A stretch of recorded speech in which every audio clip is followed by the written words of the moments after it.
Hello students, welcome back to Prep On. आजकल हम लोग जीएस कोर्स पढ़ रहे हैं for UPPSC AE exam and Coal India Limited and other exams. ये जो मैं जीएस आपको कवर करा रहा हूँ, हिस्ट्री एंड पॉलिटी खास तौर से, ये आपके सभी एग्ज़ाम्स के लिए है। वाइजैग हो या कोल इंडिया हो या जितने स्टेट लेवल के एग्ज़ाम्स होते हैं, वहाँ ये बेसिक पॉलिटी एंड हिस्ट्री आपके काम आने वाली है। और आगे बड़े एग्ज़ाम्स भी आप देंगे, उनमें भी फाउंडेशन यही होने वाली है। तो these lectures are very very useful for you. Somebody asked कि ईपीएफओ के लिए सफिशिएंट है। देखिए, ईपीएफओ एग्ज़ाम यूपीएससी कंडक्ट कराएगा, तो ईपीएफओ के लिए थोड़ा सा लेवल हाई होगा और क्वेश्चंस इतने डायरेक्ट नहीं होंगे। तो उसके लिए हम अलग से कोर्स चलाएंगे। ईपीएफओ के लिए मैं अलग से हिस्ट्री, पॉलिटी एंड और जो टॉपिक्स संभव हो पाएंगे उनका कोर्स कराऊंगा।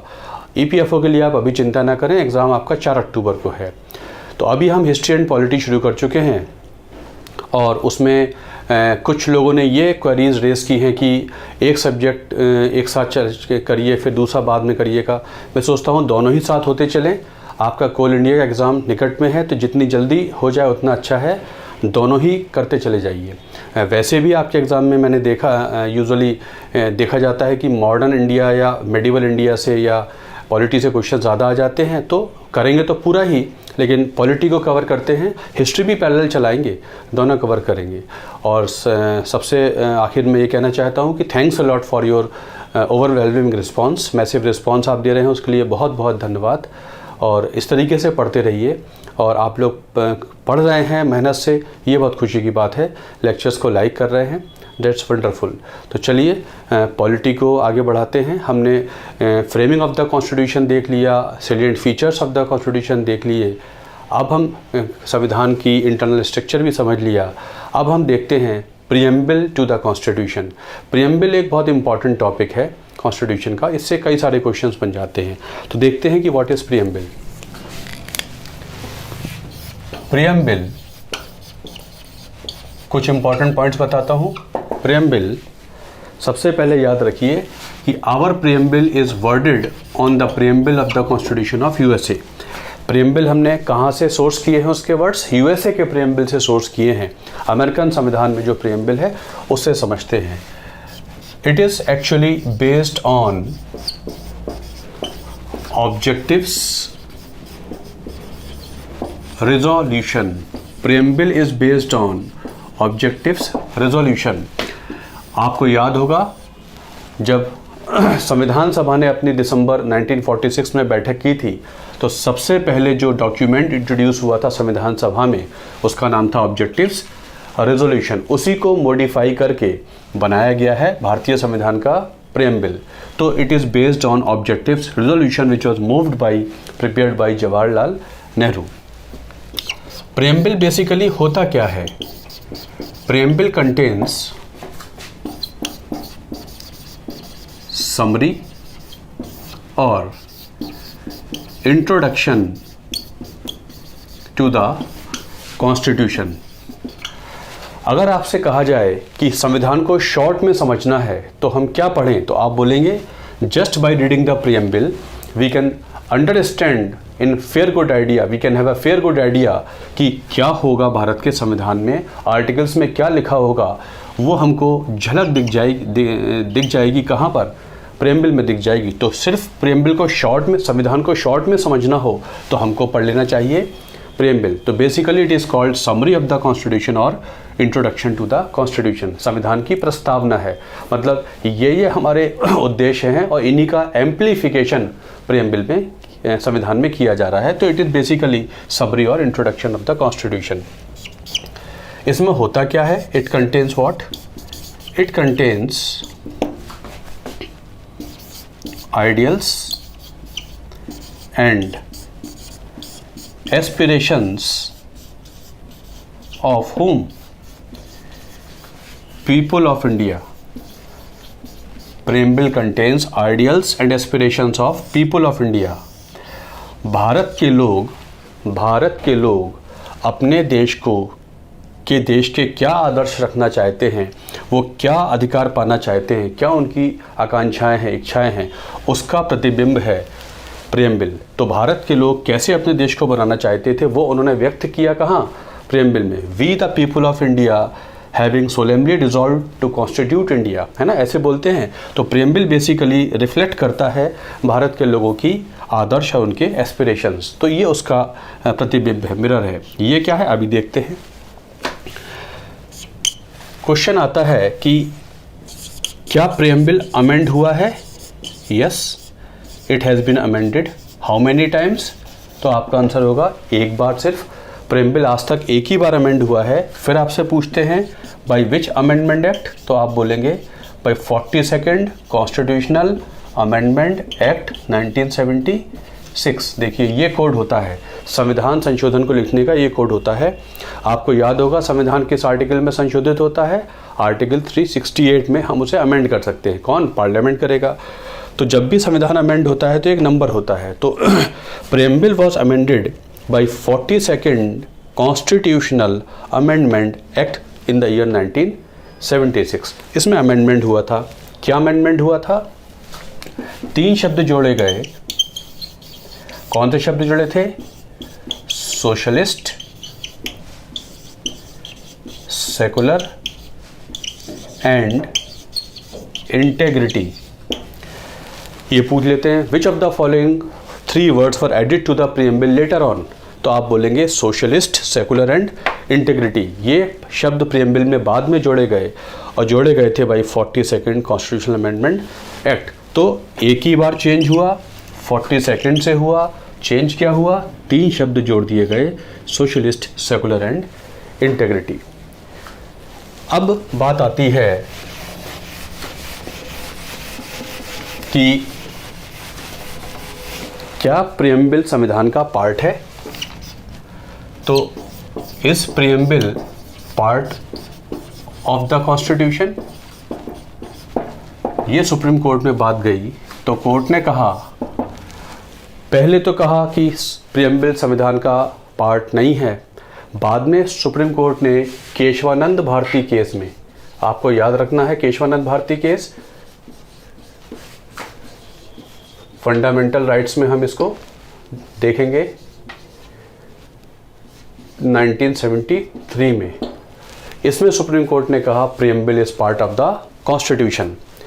कोर्ट ने कहा जब हम संविधान को अमेंड करते हैं, whenever we amend the constitution, जब भी हम संविधान अमेंड करते हैं तो हम लॉ का इस्तेमाल करते हैं, कॉन्स्टिट्यूशन का इस्तेमाल करते हैं। कई बार ऐसा होता है कि जो प्रोविज़न्स हैं वो एम्बिगुअस है, हमको नहीं पता लग पाता कि किस मीनिंग को आर्टिकल के लिए। ऐसे में हम उस मीनिंग को सही मानते हैं जो प्रियम्बल से मैच कर रहा होता है। तो प्रियम्बल की यूज़ भी है, यूटिलिटी भी है और संविधान का पार्ट भी है। कोर्ट ने कहा क्योंकि ये संविधान को इंटरप्रेट करने में या अंडरस्टैंड करने में मदद करता है। अगर हमको नहीं प्रियम्बल का सहारा मिलता तो कई बार हम नहीं बता पाते कि इस संविधान के इस आर्टिकल का मीनिंग क्या है, क्योंकि सही मायनों में तो पूरा संविधान जितने भी आर्टिकल्स हैं they are amplification of what? Ideals and aspirations. इसलिए संविधान का अगर मीनिंग निकालना हो, अगर एम्बिगुइटी हो, डाउट हो, तो उस मीनिंग को हम सही मानेंगे जो मैच करेगा प्रियम्बल से। इसलिए preamble is not useless part, it is a useful part of the constitution. It helps us in the interpretation of the constitution and understanding of the constitution. इसलिए ये यूजलेस पार्ट नहीं है, useful part है। तो कभी भी question आए कि इस preamble part of the constitution, तो आप उसे करेक्ट टिक करेंगे, yes it is part of the constitution as per Kesavananda Bharati case 1973। तो preamble is part of the constitution. अब बात आती है कि ये आइडियल्स एस्पिरेशंस क्या है। अब क्वेश्चंस यहाँ से बन जाता है कि क्या है आइडियल्स एंड एस्पिरेशंस। तो देखिए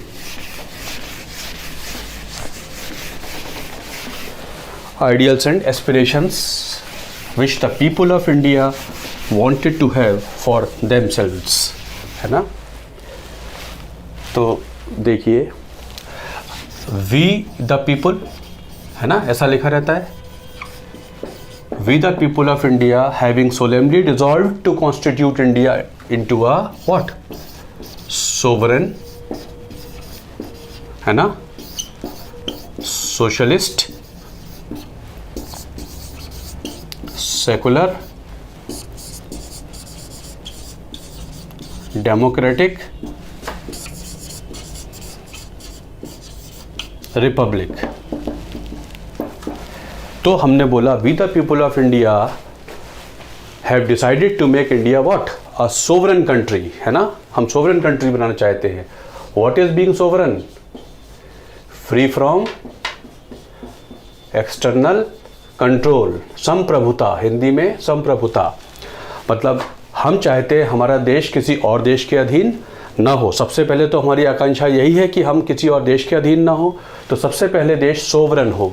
it is free from external control, मतलब on our territory we are independent. हम किसी से आदेश लेने, किसी बाहरी ताकत से आदेश लेने के लिए बाध्य नहीं हैं। तो सबसे पहले तो देश को बनाना चाहते हैं sovereign, socialist, Samajwadi.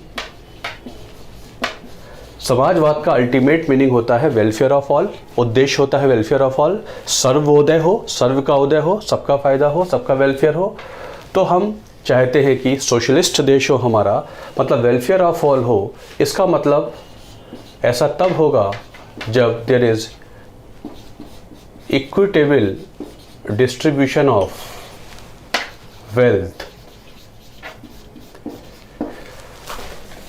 Welfare of all हो, सबका वेलफेयर हो। ये तब होगा जब there is equitable distribution of wealth. जो देश में पैदा होने वाली आय है वो सबके पास न्याय संगत तरीके से पहुँचे।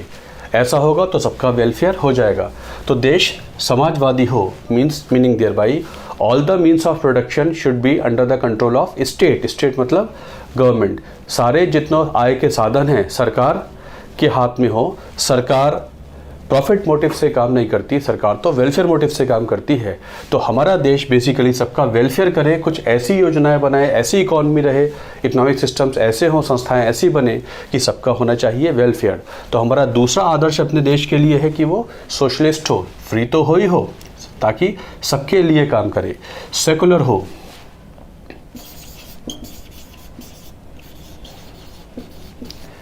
यहाँ स्टेट का मतलब पॉलिटिकल सिस्टम से, राज्य से नहीं है। सेकुलर वो देश होता है जहाँ देश का कोई धर्म नहीं होता, नागरिकों के अपने अपने धर्म होते हैं, देश का कोई धर्म नहीं होता। जहाँ सभी धर्म बराबर समझे जाएं उसे कहते हैं सेकुलर। तो हम चाहते हैं हमारा देश कैसा हो? सेकुलर हो। Country has no religion but the country man have their own religions. देश का धर्म नहीं, देशवासियों के अपने अपने धर्म हैं। मतलब सभी अपना धर्म फॉलो करने के लिए फंडामेंटल राइट रखते हैं, लेकिन देश किसी एक धर्म को फेवर नहीं करता। सभी धर्म देश के लिए बराबर हैं।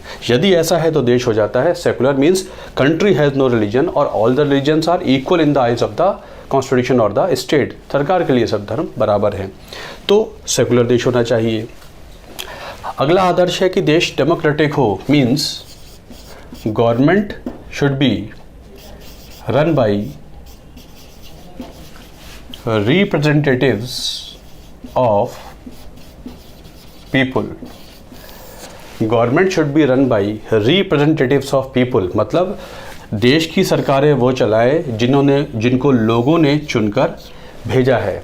मतलब लोकतंत्र हो, अल्टीमेटली लोगों की ही से हो, अल्टीमेटली लोगों में से ही जाए MP MLA और उनमें से कुछ सरकार बने। तो democracy is a government of the people, for the people and by the people, ऐसा कहा अब्राहम लिंकन ने, अमेरिकन प्रेसिडेंट ने। Basically democracy is a government which is formed by those who are representatives of the people. तो we want to have a democratic government, मतलब लोगों का rule of the people. Republic, head of the state is elected. गणतंत्र वो देश होता है जिसका हेड चुन के आता है, राजा रानी नहीं होता। तो भारत के राष्ट्रपति हेड ऑफ द स्टेट है, वो इलेक्शन द्वारा आते हैं। तो इंडिया इज अ रिपब्लिक। तो we the people of India, हम चाहते हैं हम लोग चाहते हैं देश सोवरन हो, सोशलिस्ट हो, सेकुलर हो, डेमोक्रेटिक हो, रिपब्लिक हो। ये हमारे देश के आदर्श होने चाहिए। ये उन्होंने कहा। साथ साथ इतनी बात समझ में आ गई होगी आपके, सोवरन माने free from external control, socialist माने सबका वेलफेयर हो। ऐसा तब होगा जब देश में पैदा होने वाली आय सबके लिए, सबके पास न्याय संगत तरीके से पहुँचे, मतलब जो जो डिज़र्व करता है उसे ज़रूर मिले, किसी का हिस्सा मारा ना जाए। सेकुलर का मतलब होता है country has no religion but country man can have their own religion. देश सभी धर्मों को बराबर समझता है, सरकार के लिए सभी धर्म बराबर, संविधान सभी धर्मों को बराबर समझता है। डेमोक्रेटिक का मतलब government should be run by representatives of people, और जिस गणतंत्र का मतलब देश का जो हेड है वो चुनाव की प्रक्रिया से आए उसे कहते हैं रिपब्लिक। तो कुछ ऐसा देश होना चाहिए। फिर बताया we the people of India want to make India this and to, फिर बताया and to give to our people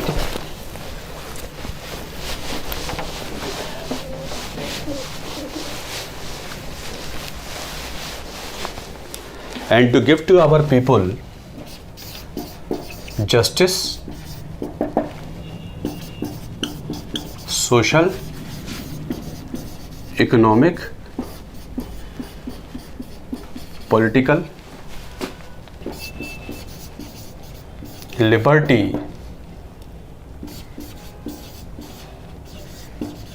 thought, expression, belief, faith and worship, equality, status and of opportunity, fraternity,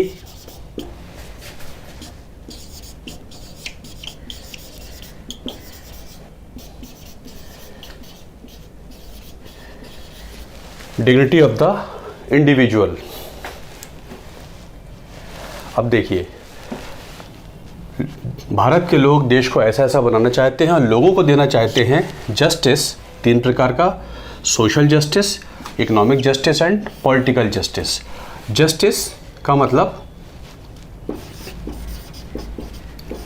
fair treatment, सबके साथ न्याय हो, social justice हो, economic justice हो, असमानता ना हो, आय के साधन सबके लिए मुहैया हो, सभी लोग अपना जीवन यापन डिग्निफाइड तरीके से कर पाएँ, और सभी के लिए पॉलिटिकल इक्वलिटी होनी चाहिए, मतलब हर एक के वोट की वैल्यू बराबर होनी चाहिए, और संवैधानिक पद सभी के लिए ओपन होने चाहिए, सभी लोग प्रधानमंत्री बनने के लिए क्वालिफाइड रहें, मतलब सभी जो संवैधानिक पद हैं सबके लिए ओपन आए, कोई बेवजह की डिस्क्वालिफिकेशन नहीं होनी चाहिए। तो जस्टिस हो, फेयर ट्रीटमेंट हो, सोशल जस्टिस हो, इकोनॉमिक जस्टिस हो एंड पॉलिटिकल जस्टिस हो।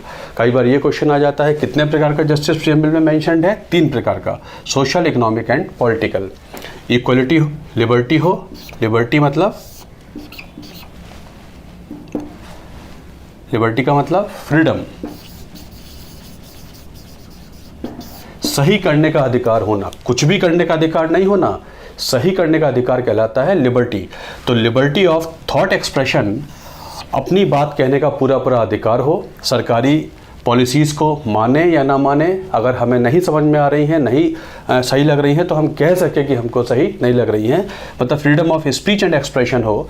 तो liberty of thought expression, belief, faith and worship, जिस धर्म को चाहें उसे फॉलो करें, जिस विचारधारा को चाहें उसे फॉलो करें। तो होना चाहिए लोगों के लिए फ्रीडम, सही करने का फ्रीडम होना चाहिए ऑफ थॉट, याद रखेंगे, expression, belief, faith and worship, और होनी चाहिए इक्वलिटी, बराबरी होनी चाहिए, समानता होनी चाहिए, equality of status and opportunity, सभी के लिए बराबर के अवसर हों, अपॉर्चुनिटी अवसर हों, ताकि वो अपना जीवन यापन सही तरीके से कमा पाए, और सोशल स्टेटस सबका बराबर होना चाहिए, बेवजह की असमानता नहीं होनी चाहिए। होनी चाहिए इक्वलिटी का मतलब होता है कि there should not be any kind of discrimination, absence of discrimination, जो भेदभाव है वो नहीं होना चाहिए। होना चाहिए भाईचारा, सेंस ऑफ ब्रदरहुड, फ्रेटर्निटी, और हर व्यक्ति की डिग्निटी इम्पॉर्टेंट है। ऐसा नहीं है कोई ऊंचा है या कोई नीचा है, हर इंडिविजुअल जो इस देश में है सबकी डिग्निटी बराबर है, सभी एक जैसे हैं, कोई छोटा है कोई बड़ा है ऐसी भावना नहीं होनी चाहिए। डिग्निटी ऑफ द इंडिविजुअल होनी चाहिए, उसको सभी को रिकॉग्नाइज करना चाहिए। एंड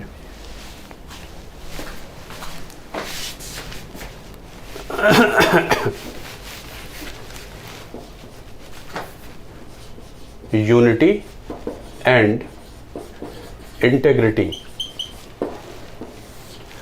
यूनिटी एंड इंटेग्रिटी, एकता और अखंडता, यूनिटी एंड इंटेग्रिटी।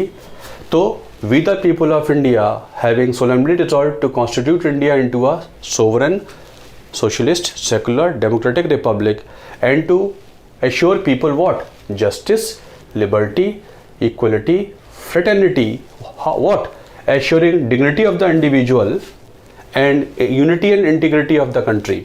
देश में एकता और अखंडता हो उसको भी एश्योर करें। And on this date of 26 November, कौन सी डेट? 26 नवंबर। On this date of 26 November in this constituent assembly we hereby give to our self this constitution. इस संविधान को हम अडॉप्ट करते हैं, इनेक्ट करते हैं और अपने आप को देते हैं। तो किसने दिया संविधान भारत के लोगों को? वी द पीपल ने। So we the people of India etcetera etcetera on this date of 26 November है, 26 जनवरी नहीं है। On this date of 26 November do hereby adopt, enact and give to our self this constitution. हम खुद अपने आप को देते हैं ये संविधान। जिस डेट को अभी 2015 से हम संविधान दिवस मनाते हैं, तो प्रियम्बल में 26 नवंबर मेंशन्ड है, 26 जनवरी मेंशन्ड नहीं है। तो प्रियम्बल में लिखा है कि भारत के लोगों ने दिया है भारत के लोगों को ये संविधान। So these are the important words which are usually asked in your exams. आपके एग्जाम में समझे जाते हैं। रिवाइज करा देता हूँ। Sovereign, socialist, secular, democratic, republic आदर्श हैं, ऐसा हमारा देश होना चाहिए। और एस्पिरेशंस ये हैं कि न्याय हो, फेयर ट्रीटमेंट हो, जस्टिस। किस प्रकार का? Social, economic and political, liberty of thought, expression, belief, faith and worship, equality of status and opportunity, promoting fraternity, assuring who what? Dignity of the individual, सभी लोग बराबर, सभी की डिग्निटी बराबर है। And assuring dignity of the individual and assuring unity and integrity of the country, देश में एकता और अखंडता हो। And on this date of 26 November do hereby adopt, enact and give to our self this constitution.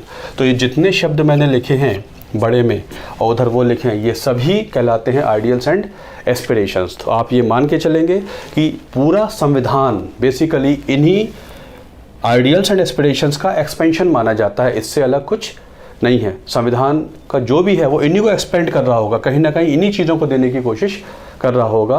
और यही supreme court ने कहा कि जब संविधान को समझना होता है और हमको एम्बिग्युइटी होती है, डाउट होता है तो हम सीधे कहाँ जाते हैं? प्रियम्बल में जाते हैं, वहाँ से जो मीनिंग मैच करता है उसी को हम ले लेते हैं। तो ये है प्रियम्बल ऑफ द कॉन्स्टिट्यूशन। तो ये आपको याद करने हैं और इसी ऑर्डर में है, यही ऑर्डर है इसका, ये याद करेंगे और यहाँ से कई बार ये क्वेश्चंस आ जाते हैं। तो this is preamble to the constitution. आप समझ गए होंगे कि ये होता है प्रियम्बल। नाउ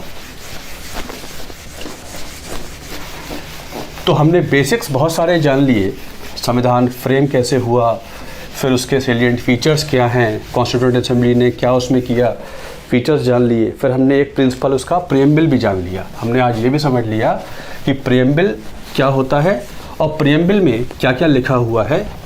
ये हमारे संविधान के एक तरीके से हो गए कुछ प्रिंसिपल्स, है ना, उसूल हैं संविधान के। अब हम देखते हैं कुछ इम्पॉर्टेंट पार्ट्स।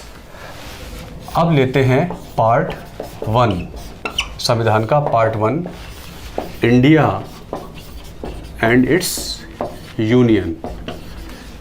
अब इम्पॉर्टेंट पार्ट्स ले लेंगे और पार्ट आप देखते चले जाएंगे।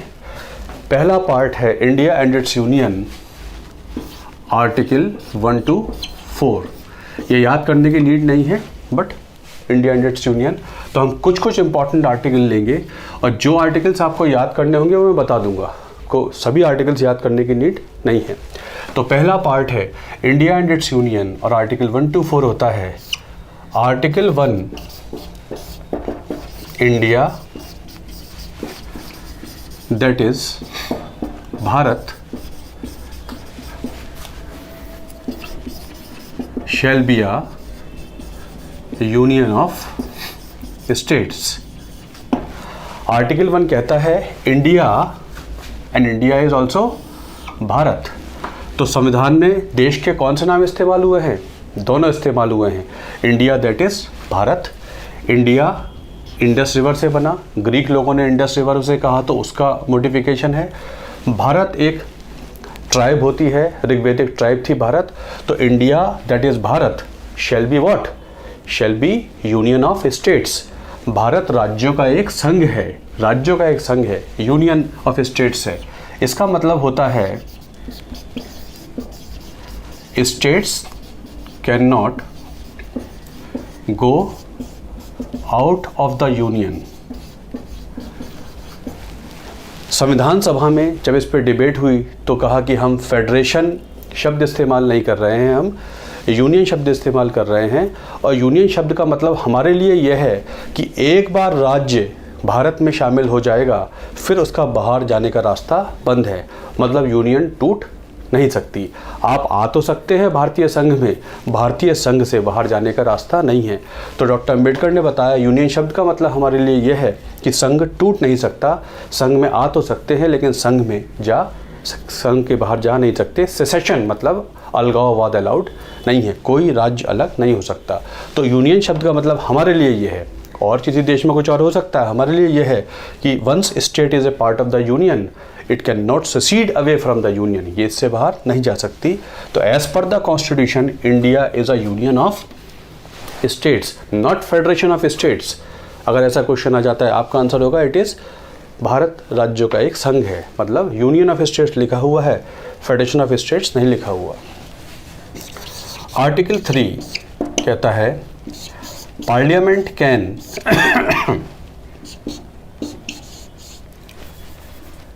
create a new state, increase or decrease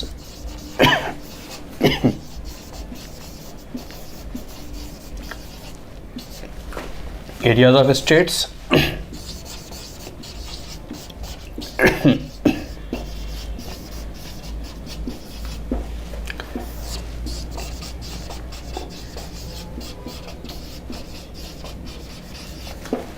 अब देखिए समझिए article 3 parliament can create a new state. कौन?